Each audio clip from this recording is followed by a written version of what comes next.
Al sur de Latinoamérica se encuentra la octava superficie del planeta, Argentina, nuestro hogar. Somos 45 millones de personas. En 2 siglos de historia transitamos etapas de crecimiento y de crisis. Atravesados por divisiones, enfrentamientos y posturas antagónicas hasta casi un punto de no retorno. Hoy, Argentina demanda construir una realidad diversa y plural, que incluya a todos y todas, que sea capaz de superar antinomias para lograr el desarrollo definitivo del país sobre la base de una profunda igualdad social. Para esta tarea necesitamos de un esfuerzo colectivo para imaginar qué debemos hacer y cómo debemos hacerlo. Si aún nos divide el pasado, es tiempo que nos une el futuro. Hoy, Argentina piensa. 100 argentinas y argentinos pensando el país.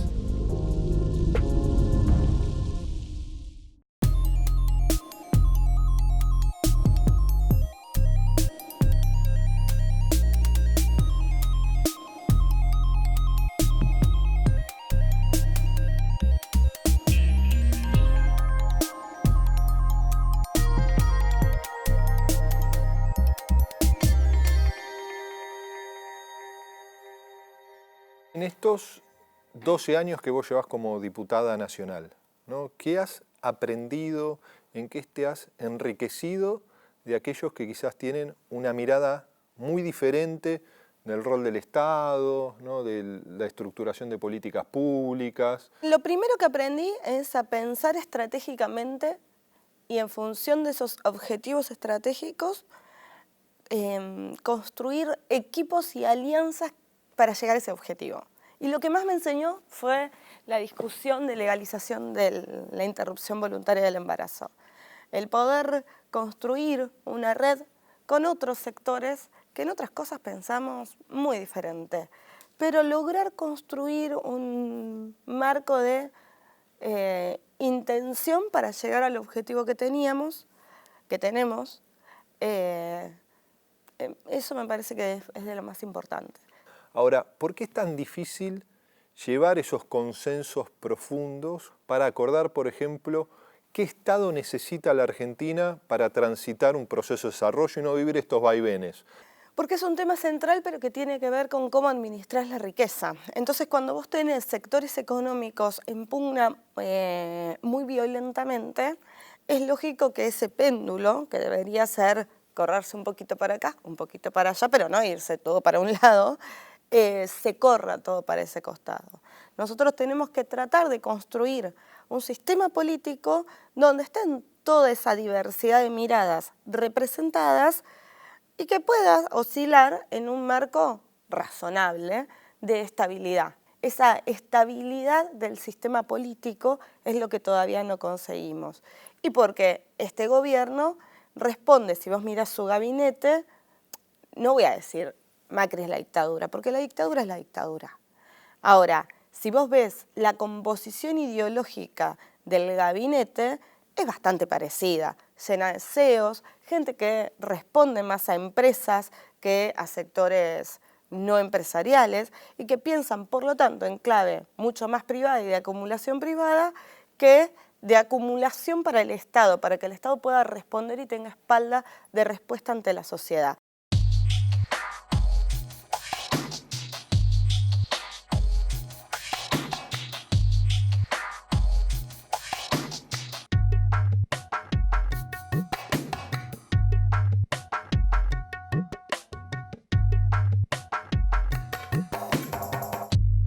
¿Por qué pensás que muchas veces la sociedad argentina pone las utopías en el pasado?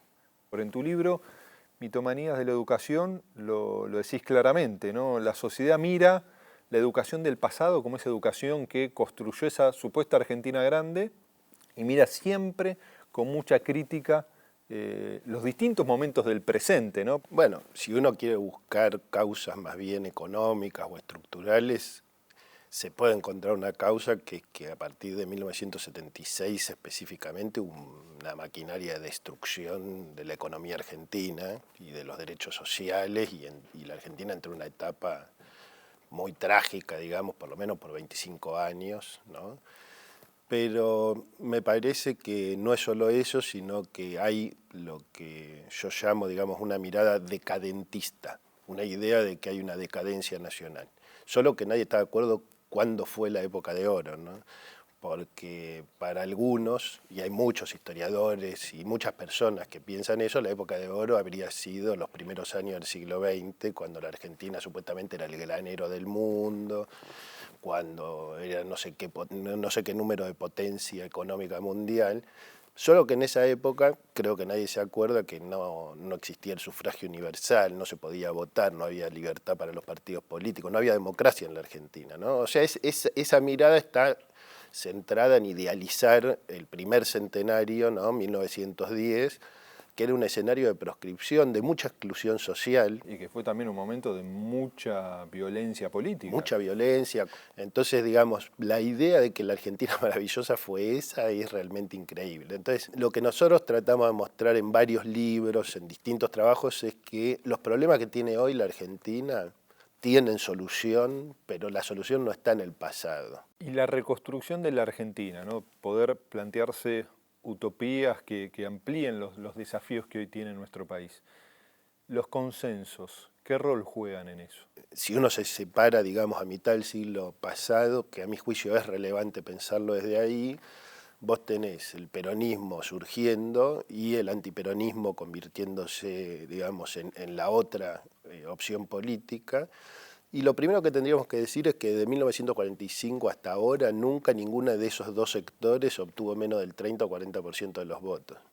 ¿Qué quiere decir eso? Que, digamos, mientras que para los antiperonistas el peronismo era una aberración que un día debería terminar y así se iban a solucionar los problemas en la Argentina, para el peronismo de esa época, el peronismo era el pueblo entero de la nación y lo que no entraba ahí era la oligarquía, que nunca puede ser el 5 o el 10% de un país y mucho menos el 30 o el 40%. Entonces, lo primero que hay que hacer es decir, mira, la sociedad en la que vivimos es plural, no podemos seguir pensándolo como se pensó a mitad del siglo XX, que era no hay lugar para los dos. Una sociedad plural implica reconocer que hay adversarios políticos. Acá tuvimos muchos gobiernos donde no hubo presos políticos y ahora hay presos políticos en Argentina. Eso plantea un problema realmente muy grave.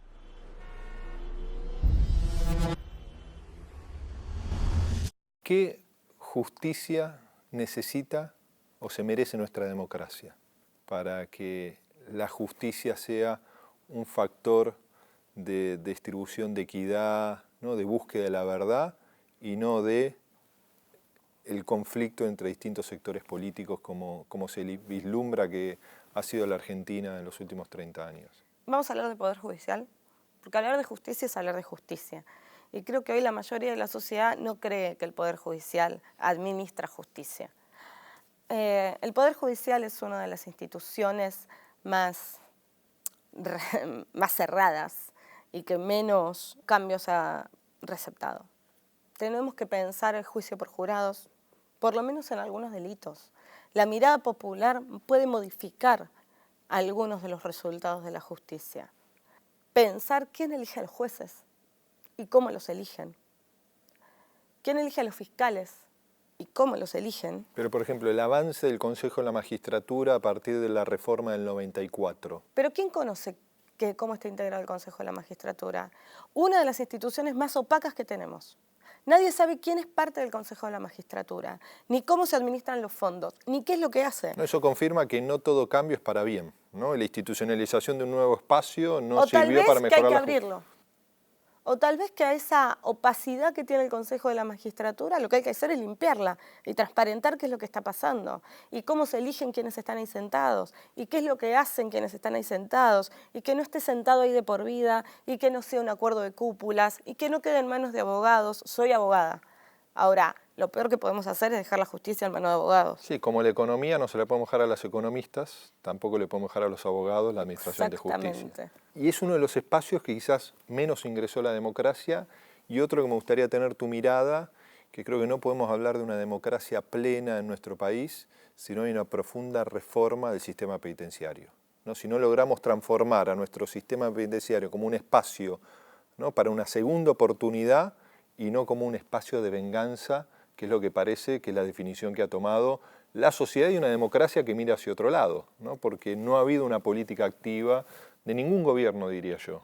No, y además hablar del servicio penitenciario es como medio piantabotos, ¿viste? Antes había como temas tabúes que los estamos haciendo de que dejen de ser tabúes, el aborto era uno. Entonces, cuando uno habla de seguridad, hablas del Poder Judicial, hablas de la policía, hablas de la prevención, también hablas de la educación, el trabajo y hablas del servicio penitenciario. ¿Por qué? El 80% de los delitos son cometidos por reincidentes. El 80%. Es que parar en una cárcel es como ir al infierno. Y nadie puede pretender que si vos a una persona la mandás al infierno vuelva un ángel. Entonces necesitamos poder mirar qué es lo que está pasando. Hay que modificar la cabeza con la que está pensada el servicio penitenciario. El servicio penitenciario, nosotros presentamos un proyecto de ley de modificación que sea un sistema de cuidado de la persona en cumplimiento de la pena. ¿Por qué? Porque creemos que la persona está privada de libertad, pero no del resto de sus derechos.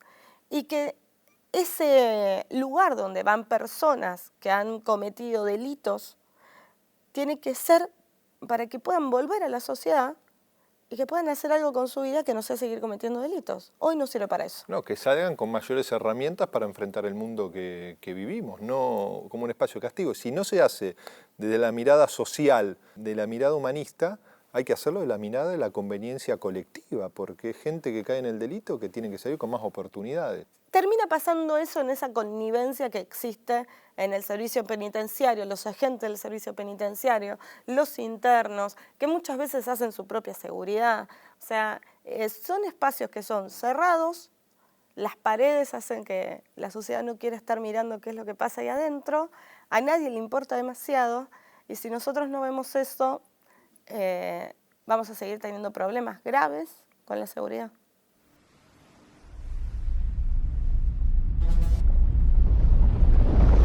¿Qué margen hay para construir consensos que permitan un esquema de desarrollo, ¿no? Y que no sean consensos que excluyan, ¿no?, a los que no tienen voz, como ha pasado muchas veces en nuestro país? Mira, yo creo que hay que tratar de generar consensos entre algo así como 2/3 de la Argentina. Creo que más que eso es una ilusión óptica hoy.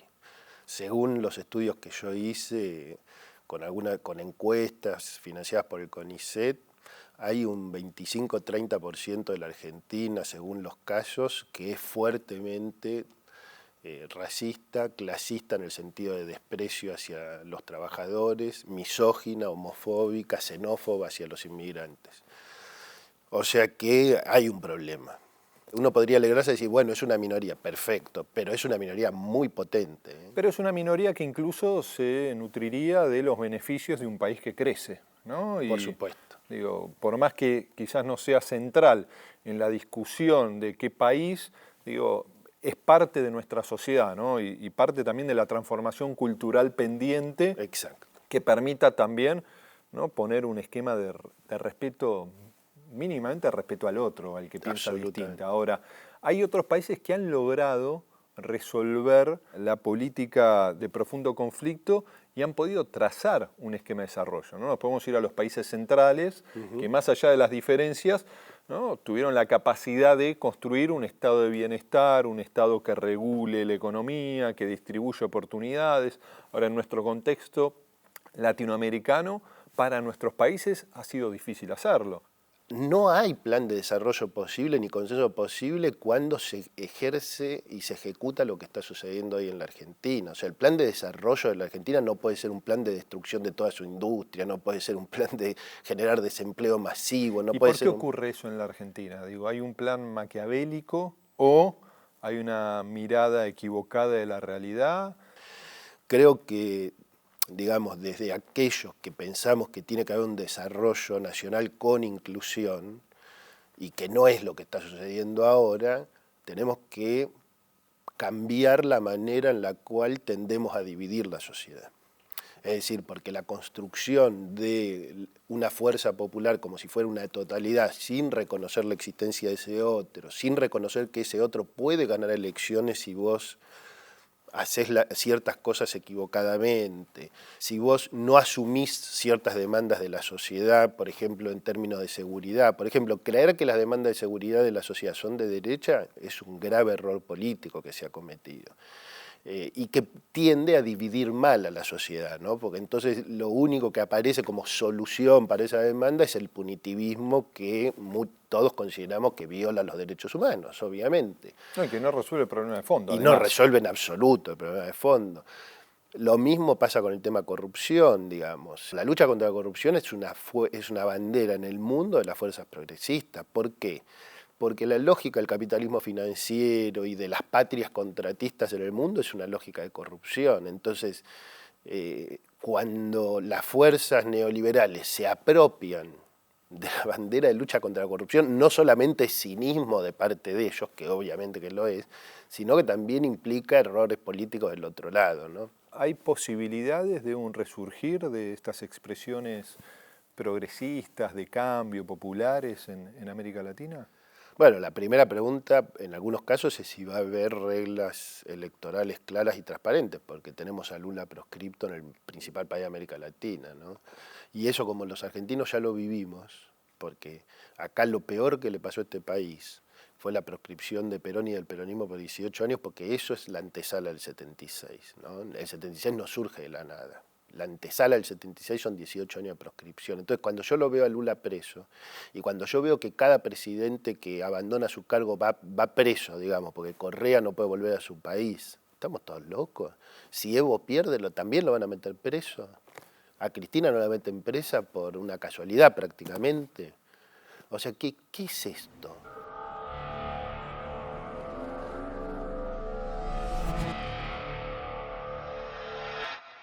De tu experiencia personal, de tu historia de vida, que es una historia de vida difícil, que transita los años más complejos de la realidad nacional, ¿cuánto te marcó eso en tu mirada de tener la capacidad de dialogar con el que piensa distinto?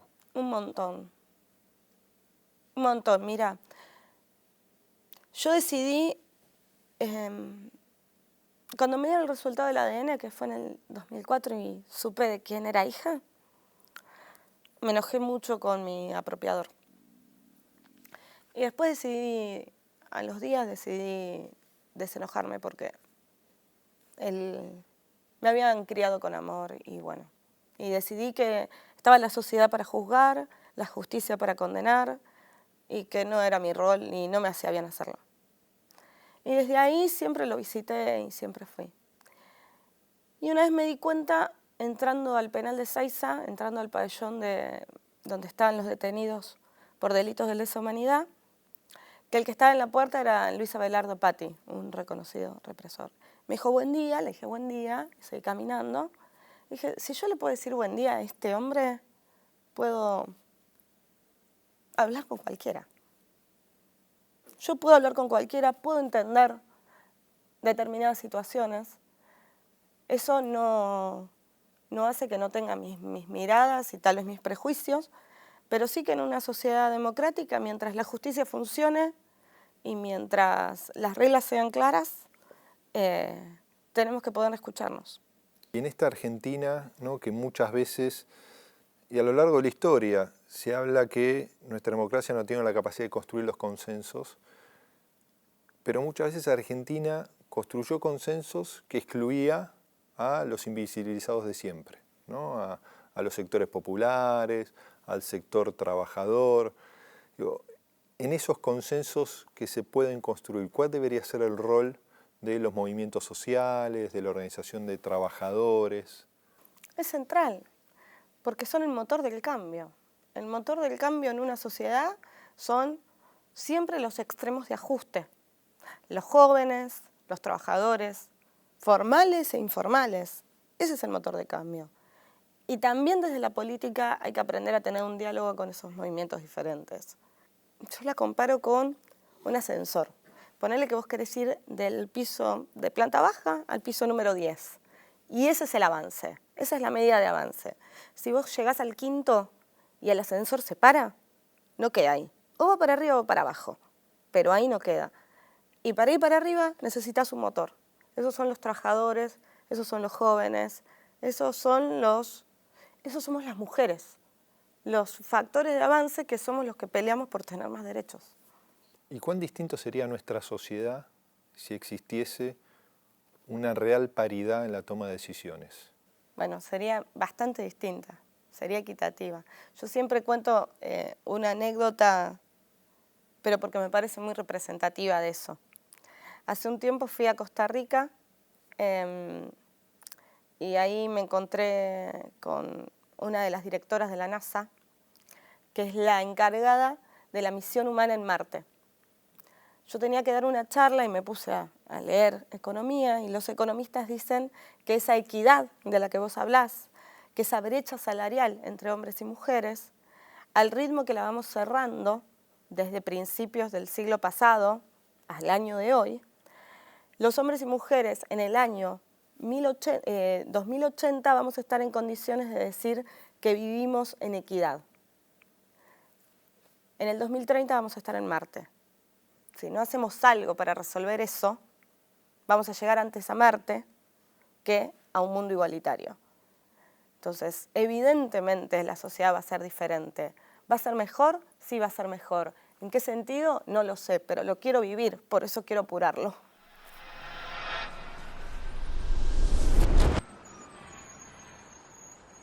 Y esta grieta, ¿no?, que muchos piensan o definen como mal argentino, ¿es exclusivo de nuestro país o es algo que ronda todo el mundo? La conflictividad es constitutiva de todas las sociedades y también de todas las sociedades democráticas.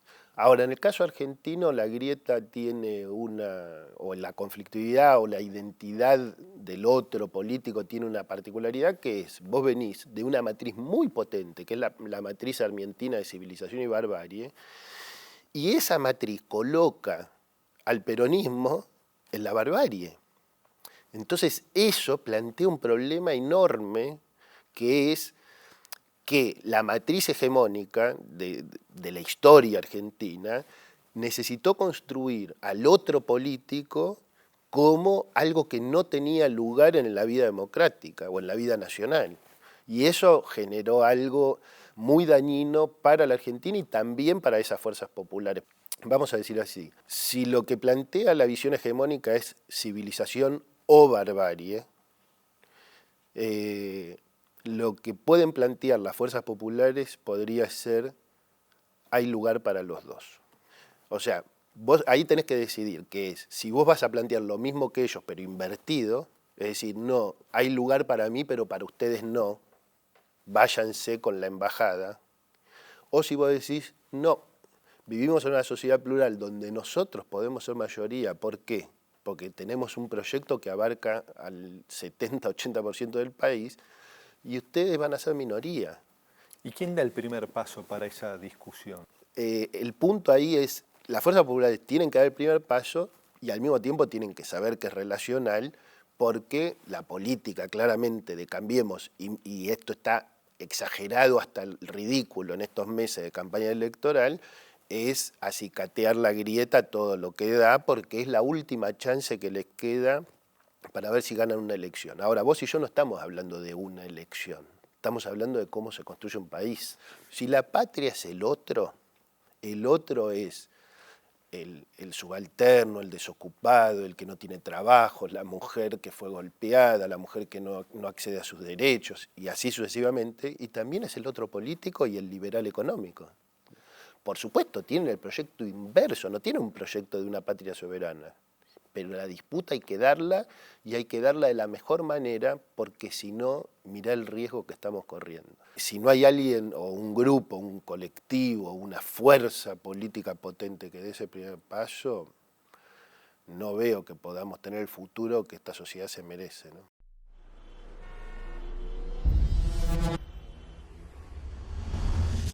¿Cómo imaginás vos el país dentro de 10 años? Lo imagino mejor que un país mucho mejor que el que tenemos. Donde una mujer como yo, que tiene niños pequeños y que tiene una madre, un padre ya adulto mayor de quiere hacerse cargo, pueda salir a trabajar tranquila, sabiendo que su hijo o hija está en el colegio, que va a estar las horas necesarias en la escuela para aprender, para ser feliz y desarrollarse, que sus padres están cuidados por un sistema de salud competente y que ella puede desarrollarse en lo que quiera. Yo sueño una Argentina que sea parte de América Latina, de la patria grande, que no tenga ningún tipo de injerencia ni Estados Unidos ni ningún otro país poderoso sobre nuestros recursos. Yo creo que es necesario hoy encontrar una puerta de salida a la crisis. Y creo que esa puerta de salida se construye en unidad. Unidad con diferentes. ¿Y quiénes tienen que estar en esa mesa para poder construir o edificar esa Argentina? Sin lograr que la sociedad se convenza de que la vía democrática es la vía para poder darle sustentabilidad a un plan de desarrollo con inclusión y que la dirigencia se convenza de que tiene que ser responsable de esa sociedad. No se le puede pedir a la sociedad que piense más en el conjunto si los dirigentes no lo hacen.